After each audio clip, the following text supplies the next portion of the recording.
The Dearborn Independent, November 20th, 1920, number 4. Mr. Ford's page. If a thing is old, it is a sign that it was fit to live. Old families, old customs, old styles survive because they are fit to survive. We notice it now in the return of the old styles in furniture. Utility and beauty were more perfectly blended in the furniture of our fathers than in the gingerbread fashions which succeeded them. The old-fashioned fireplace is returning also.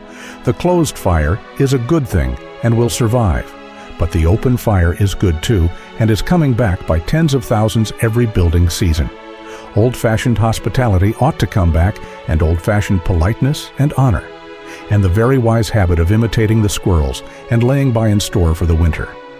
It would be a much happier Thanksgiving if we could know that everyone was stocked up against the needs of winter.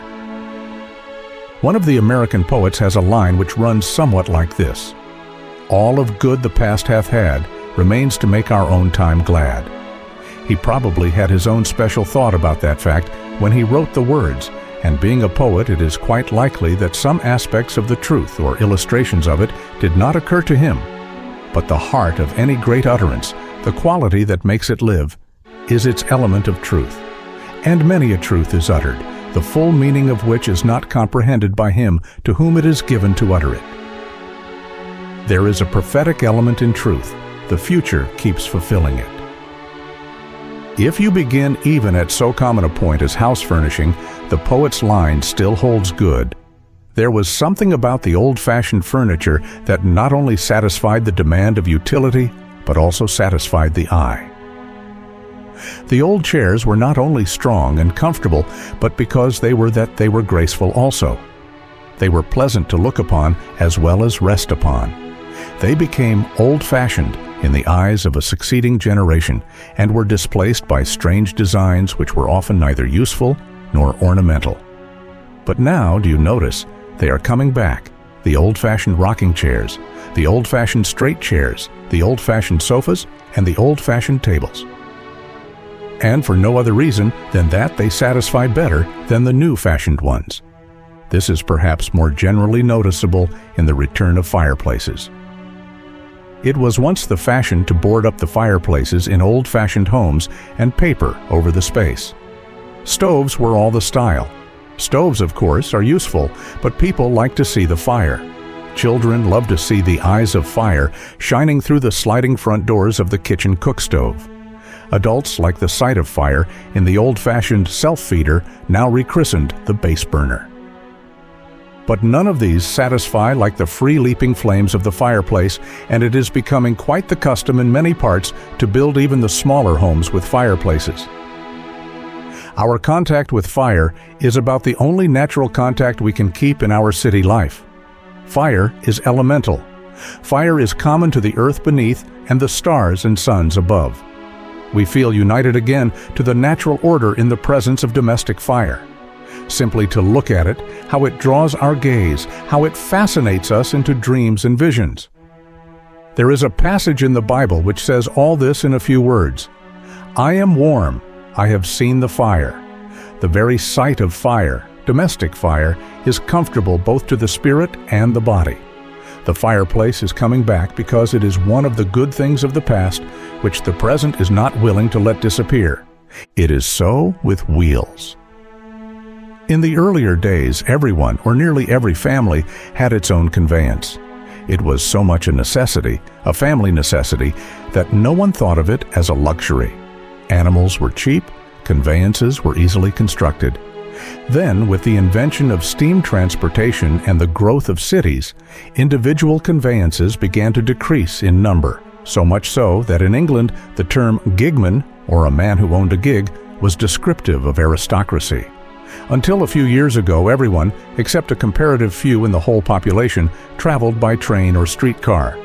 And although the railway did a great deal toward diminishing the greater distances, it tended to increase the lesser distances. The intercommunication of the community was decreased. People could not so easily get about their immediate environment. It became difficult even to cross the space of a city. Wheels for local conveyance became fewer and fewer. But once more, the world is on wheels, and it will never get off them again. Individual and family transportation is not only a nationwide, but a worldwide fact. Instead of there being less wheels under personal direction in the future, there will be more and better ones. What the past found good and necessary, the present is finding good and necessary, and it will be the same in the future. So you could go through the whole round of daily living and find the old things coming back. We are even going back to the use of water power to a greater extent than ever our forebears did. It may be that we shall sometime find many of the old-time domestic arts return to the household. What an influence for good it would have on trade at large if the households of the land learned again what constitutes good quality in clothing and food. We are being clothed with shoddy because we do not know how to identify good quality in the goods we buy. Our mothers could run their fingers over a piece of cloth and tell to the thread what constituted it. They were good buyers because they knew material qualities. But since the household arts have disappeared, we are at the mercy of the adulterator in foods and fabrics and other manufactured materials. Who knows but that the spinning wheel may yet return alongside the fireplace, the old settle, and the family conveyance? Who knows but that the family bake oven will return also? One thing is quite clear: if there were more of the art of baking bread in the land, the price of bread would more nearly conform to the price of wheat than it does now. But this phase of return to the old ways awaits a period of invention which will put at the disposal of the housewife the same improvements which have come to pass in other fields. We may yet see contrivances appear which will make the household more a self-sustaining community than it now is. Contrivances that shall separate the work from the drudgery will revolutionize the work of housekeeping as they have done in other fields. One former practice ought to come back at once, and that is the good old-fashioned habit of providing for the winter. All the year-around industrialism has had a tendency to make us an improvident folk in this regard. The fervor of the old-time Thanksgiving arose from the fact that men could see their winter provisions ahead of them. They had a feeling of snugness and security. The woodpiles were ample, the cellar was stored with the substantial necessities of life. There was no dread of the ordinary preventable lacks of supply. It would seem that this practice is well worth restoring and preserving. It is an undeniable fact that although we live in cities, although we have largely left the agricultural field, we are still affected by the seasons, just as it is true that although we have practically abolished night from our cities, we are still affected by the night. Civilization has not abolished winter in the least, only a few of its physical discomforts. We should be approaching the winter in a better frame of mind if we could think of all the families of the country as well provided against their winter needs. If we could feel today, in looking abroad on our country and the world, that like the bees and the squirrels, the families of the earth had kept winter in mind all through the allurements to summer extravagance, and had fortified themselves against the slackness and needs of winter, it would generate a spirit of thankfulness which would be entirely purged of selfishness and would itself constitute a hymn of happiness.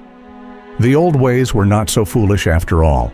They met the old necessities, and the old necessities are with us yet.